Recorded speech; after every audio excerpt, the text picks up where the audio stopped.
Jayashankar sir ఒక మాట అనేటోడు, తెలంగాణ వెనుకబడ్డది కాదు వెనుక పడేయబడ్డది అనే మాట జయశంకర్ సార్ పదే పదే చెప్పేటోడు.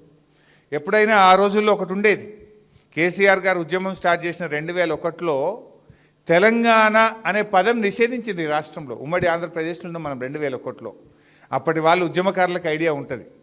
కేసీఆర్ గారు ఒక ప్రెస్ మీట్ పెట్టినా, ఒక అంశం మీద మాట్లాడితే కేసీఆర్ గారు తెలంగాణ అని మాట్లాడుతుండే, పేపర్లు ఏమొస్తుండే వెనుకబడ్డ ప్రాంతం అని వస్తుండే. తెలంగాణ పేరు రాయకపోదురు పేపర్లో. అసెంబ్లీలో కేసీఆర్ గారు లేచి నా తెలంగాణ అని మాట్లాడితే స్పీకరు తెలంగాణ అని మాట్లాడొద్దండి వెనుకబడిన ప్రాంతం అని మాట్లాడాలి.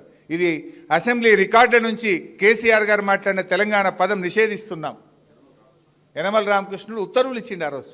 ఉమ్మడి ఆంధ్రప్రదేశ్లో తెలంగాణ పదము నిషేధించబడ్డది. అంటే నీ అస్తిత్వమే లేదు. నువ్వు ఎక్కడి నుంచి నీ జాతి ఏంటంటే నా జాతి తెలంగాణ అని చెప్పుకునే పరిస్థితి మనకు లేకుండా పోయింది ఆ రోజు.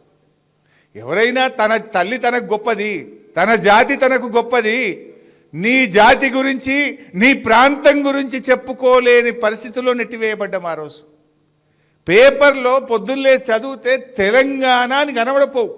కానీ ఇప్పుడు తెలంగాణ లేకుండా పేపర్ ఉందా, వార్త ఉందా, టీవీ ఉందా, సినిమా ఉందా?